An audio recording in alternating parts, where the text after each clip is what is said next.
Hello and welcome to today's episode of Tsarp. I'm your host, Andrew Weir, and today our co-hosts are Sam and Steven. Hello. Hello.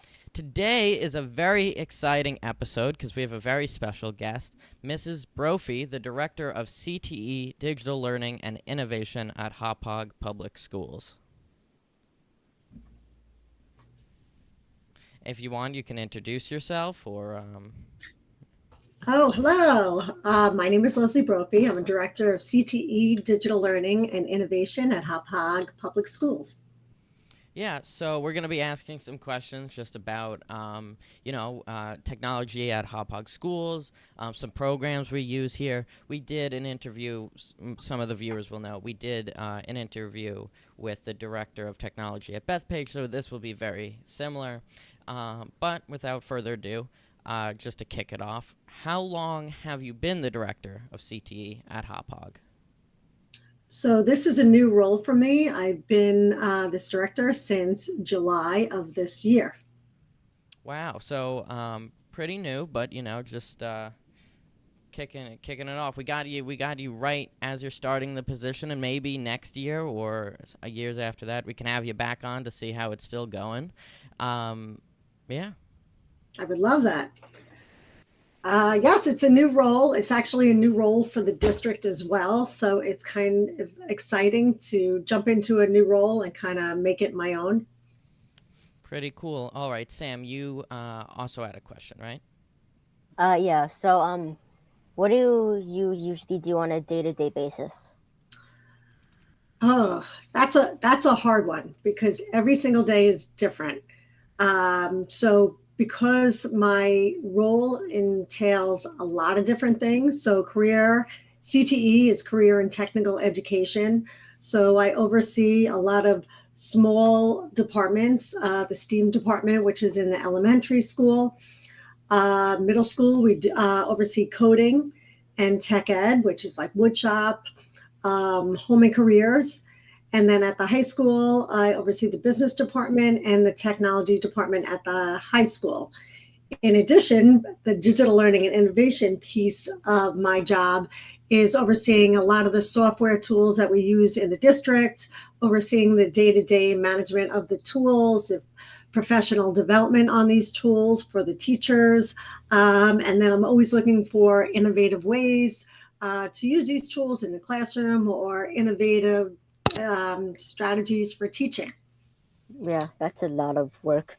Yeah, that's a pretty large role. Yeah. All right. So, Yeah, go ahead. yeah, I got one. So, I know we've used Haupauge. I know we used Kidoyo at Haupauge for a good while now, but do you know like exactly how long? um, I don't know exactly how long, but I'm going to say about 6 years. And it's been used in different capacities. So when it first came on, it was only used, I believe, at the elementary level. And then we've kind of progressed to a point where now it is done in STEAM, all at the elementary level. We started in kindergarten, but now it's moving, starting maybe first or second grade up. And now we do it in sixth grade, seventh grade, and eighth grade at the middle school. And then it becomes more of an elective at the high school. That sounds cool. Yeah. So what did you do before you were the director? So I've been at the district for about, I think this is my 8th year or 9th year. I started as a family and consumer science teacher. So I taught one class at the high school and home and careers at the middle school.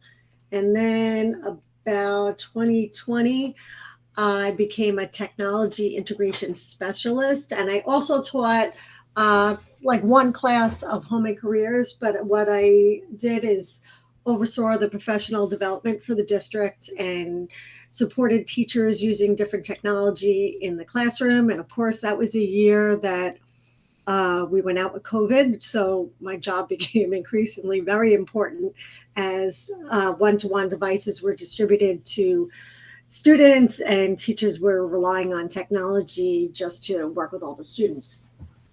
Wow. So yeah, so that started in 2020, and then it just got more and more important, and now it's a very large role that you take on. So very impressive. All right, Sam, you can go. So Stephen mentioned Kidoyo, but what other technology programs do we have here at Haupauge? So there's always been a lot of confusion, especially now that I oversee CTE. So we have ed tech. So we have a lot of technology, like computer technology programs. And then we have tech ed, which is like woodshop. And although we do some coding in woodshop, so we make a lot of things. And then at the high school, it looks a little different. So as far as technology programs, computer technology, there's a lot because there's a lot of technology. Like for example, at the high school, they use different software, and then they use that software to run the CNC machines to make these big woodworking projects. Or we use a program called Onshape. So there's a lot of different software programs that we use as far as technology. But as far as continuing with coding, at the high school, we offer web development, game development with Python. We have a course, AP, computer science, as well as IB, computer science. And there's, outside of what I teach or what I oversee, there's a lot of other technology that goes on within the district. Wow, that's actually a lot more than I thought Haupauge would have. I thought it was like just Kidoyo and like a few other things. There's a lot. Yeah, a lot of stuff there. All right, Stephen, you, I think you had a question about Kidoyo too. Oh yeah, I remember. So, do you like on occasions where you're not busy on the job, do you make programs with Kidoyo? No, I have not made programs with Kidoyo, but I did go for training a few years back on Kidoyo. And for 1 year, I taught STEAM to kindergartners. And so I was able to teach it with them for a little bit. So I've had my my share of dabblings in Kidoyo, but I certainly wouldn't get to a point where I've been able to make programs yet, but I would love to do that one day. Mm-hmm. I'm glad to see that you're starting early with them because I started STEAM in fourth grade. Yeah, fourth grade. You know what? I think the students are going to come out of 8th grade and they are going to be very far ahead, especially with Python. And there's so many things with Python that they're able to do. We're actually tomorrow having someone come in and doing coding with using drones. So I don't think people realize all the ways that coding can impact a lot of other areas. So I'm excited to maybe bring a lesson to coding and have them see how coding can affect and doing drones and what we can be doing with that type of stuff. Mm-hmm. And I think it's cool, like you said, that coding affects lots of areas of like our daily lives. Yeah. Yes, Like, more than we know. A lot more than people know, I should say.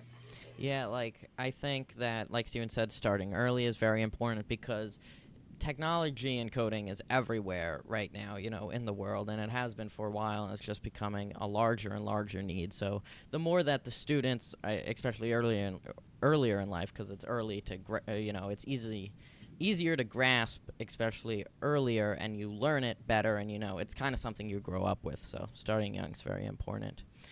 Yes, I agree. It's like a language. The earlier you learn it, the easier it'll be. Exactly. So, what's your favorite part of your job?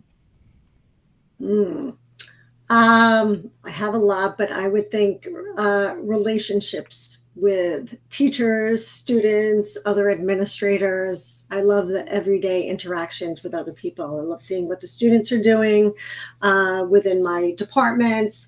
I love working with the teachers. So I'm going to say it comes down to just relationships within Haupauge. Yeah, I mean, we have great teachers here, and us students, we're doing a lot all the time, trying to make new programs on Kidoyo and all different stuff. So yeah, I love talking to other students too, like seeing what they're up to, inspire me. But also the teachers are always working on new programs and new things to teach, so that's always cool Yeah. too.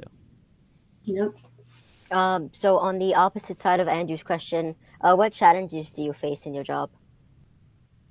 Hmm. Um, Especially with working with technology and software and tools and artificial intelligence, I'm going to say keeping up with technology, especially in the past year with artificial intelligence. Um, it's really just ever changing, and you just, as soon as you get something down, a new tool or new challenges within that tool are coming to play. So I'm going to say just keeping up with technology. Yeah, technology and AI specifically is advancing just so fast. It's really hard to keep up. I Steven. think that's my cue. Yeah. So, it's kind of starting to sound like this episode's scripted, but what are your thoughts on AI in education? So I'm a big proponent of AI in education for numerous reasons. Number one, it's not going anywhere. So we have to learn to embrace it. I think that as far as teaching and learning, I think it is a great tool for teachers to be able to personalize learning experience for students, because students learn things differently. And on a day-to-day basis, teachers have to do so much. It would almost be impossible for them to look at every single student in their class and be able to scaffold the lesson to meet their needs. And AI gives the teacher the opportunity to do that. It also gives the opportunity to engage students in ways that we would never have been able to do without AI. So I'm very excited for it. I think just providing enough professional development for the students, and also for the teachers, but also for the students to learn proper use and responsibility of using AI, which will be one of my challenges that I face as we start bringing more AI into the classroom. Yeah, I totally agree that you said it's going to be a challenge. Um, and people are still going to use it inappropriately, like school standard wise, but it's it's nice to see that you're trying to get them to use it the right way. Well, I think the earlier that they learn responsible use and the earlier we have them actually interacting with it, the better, because then they know, it's not much different than when calculators first came in and grammar checkers just came in. So we just need to teach them responsibility.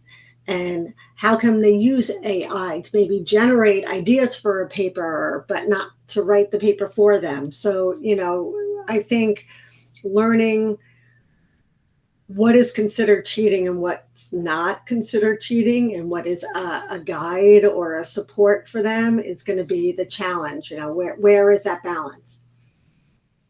Yeah. Yeah. Like, I feel like a main part of teaching good morals to kids is getting started with young. That learning about it, knowing that we know about it, and how can you use this as a tool to help you. And AI is going to be in many or most fields that are out there when they get out of school and they go into whatever career they're going into. So I think it's going to generate a ton of more careers. It might take away some careers, but I think it's going to bring in a lot more careers, some that we don't even know exist right now. So the more that they learn about coding and AI, the more they'll be able to be open to new careers are out there that we don't even know exist. Yeah, and like you said, teaching them how to use it the right way. Because if we didn't, there would be two options. They wouldn't use it, which wouldn't be too good. Because it's like when the internet came out, it would be like not using the internet, and both are such great tools that knowing how to use them is very important. But also, if you didn't teach them how to use it or use it the right way, there could be cheating and stuff there. So that's a very important thing to do. And the question I'm about to ask you, this platform also has AI, but it's really known for doing art and graphic design.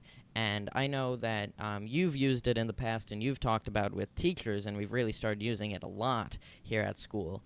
But when did you first learn about Canva? Canva, that's one of my top favorite tools. Canva, I learned probably about 3 years ago.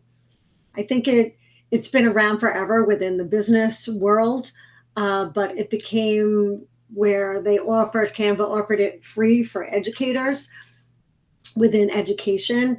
So I think I was one of the early adopters of Canva and got the district on board. And it's just a great tool. I am not a creative as far as drawing and designing person. I'm definitely more of a technical person. And what I love about Canva, it makes you creative, and it's very user friendly. And I've implemented it in a few of my classrooms. And I think that students who felt the same way, they're not designers or creative, that they were very, they loved working with the Canva because it makes you be creative. It teaches you about different design sense, but in a very user-friendly way. And now there's a ton of AI built into Canva that I'm actually presenting at a conference this weekend on using a Canva and AI in the schools. So it's got a lot of good stuff in there.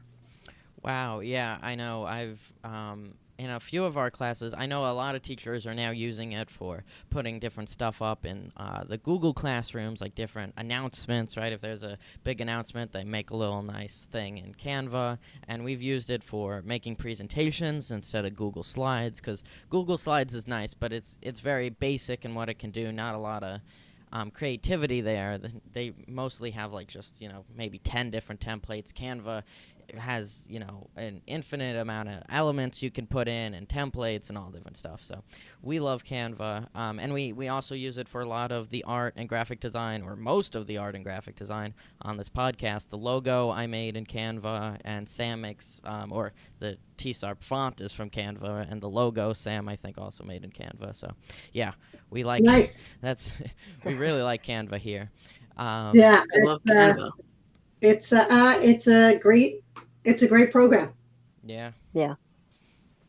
So will there ever be an advanced coding class for middle school?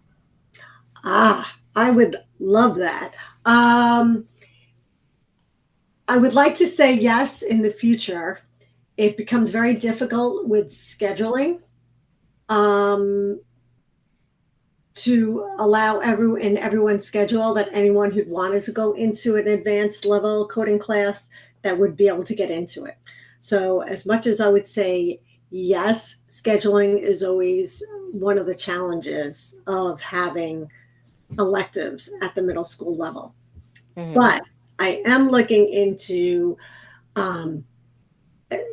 using other platforms along with Kidoyo, like the Arduino boards, things like that. So, like drones, bringing in a lesson in drones and coding. So they all go together.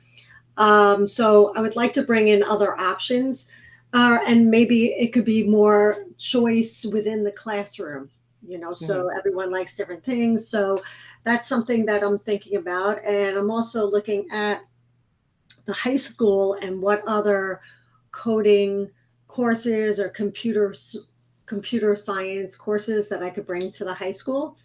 We are starting one of the two new courses that I'm presenting at the high school, one at the 9th and 10th grade level, is navigating the digital landscape. And that course is a half-year course, and it's going to entail a lot of different technologies like artificial intelligence, cybersecurity, a little bit of coding, social media, and just kind of navigating the digital world. Mm-hmm. And then at the higher level, 11th and 12th grade, we're instituting a IB course called Digital Society. And it really looks deep into our kind of the world we live in with technology. And again, it's going to have AI, it's going to have social media, it's going to have cybersecurity, it's going to be dealing with everything with technology. And so I'm really excited for these courses because I think a lot of students live it every day and they would be interested in taking it. And then I'm looking into a computer science CTE pathway.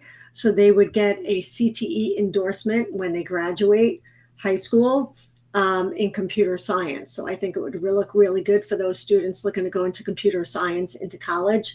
That endorsement would be really nice. Yeah, I know us three, Andrew, Stephen, and I, would love to take those classes in high school. And I think that'd be so much fun. And Yes, especially on the resume. we I hope love to that. see you there. Yeah, and I've thought about this for a while. That's why I was very excited when we thought of this question to ask you, because like Sam said, us three, we really like all different kinds of technology, and these classes in the high school sound amazing. But like, could we ever bring those to the middle school? And I think you answered that a lot. And I think, it's very important, like we have now, to have all kids take coding, because some people might be like, oh, coding, that's so complex. I don't think I could do that. And then when they actually start, they're like, wow, this is, not as hard as I thought, and this is very interesting. You can do all different things. So I like that we have that for all students, but the students that are really interested, it would be great if we could have another option, but hopefully sometime in the future. Well, I think middle school is a great time to kind of be forced to explore a lot of different areas. Like you said, with coding, people don't think they like it, and then they do it and they find they like it. The same thing with technology and people working with their hands with the different machines, or maybe they're in and they're cooking at home and career. So they don't know what they like because they've never done it. So middle school is a good time for that exploration. And then by the time they get to the high school, Haupauge High School offers tons and tons of different electives where I encourage students to try different things, because sometimes they try things that they wouldn't think they'd like and they love. And other times they try something they think they want to go into a particular field. And then all of a sudden they take the course. They're like, nah, it's not really what I think. And that's a good thing. You want to learn that before you get to a point where you're going to college for a specific major or career. Yeah, like you said, like in the middle school, that is the time to like try all different things. And in the high school, you can specialize more. You can choose some classes that are specifically for what you're interested in. Maybe you do like it, maybe you don't. And then, before you get to college and really have to think of one thing you want to major in and get a degree in. But before we end off today's interview, here I'm putting you on the spot a little bit. We ask this to most of the people we interview, but are you subscribed to Tsarp? I just did. Wow. Well, Thank thanks. you. Yeah, sometimes we get mixed results. Some people say yes, some people say no, but it's kind of like, we put them on the spot. We give them one tough question to end it off. But thank you for joining today, and it's been a great interview. Thank you for having me. We learned a lot of things. Even though we go to school here, a lot of people don't learn about what Haupauge has to offer. Also inspire other schools, right? Because some schools still don't have a technology program. So to kind of inspire them, show them what they could have, and what they can add in, and for us, we learned things about our school that we didn't know, so that was also really cool. Well, good. Well, yes, it was fun being on here. Thank you for having me. Yeah, well, thanks. All right, well, thank you all for watching, too, to all the viewers, and we'll see you back here tomorrow. Bye-bye. Bye, guys. Bye-bye. Bye, everyone.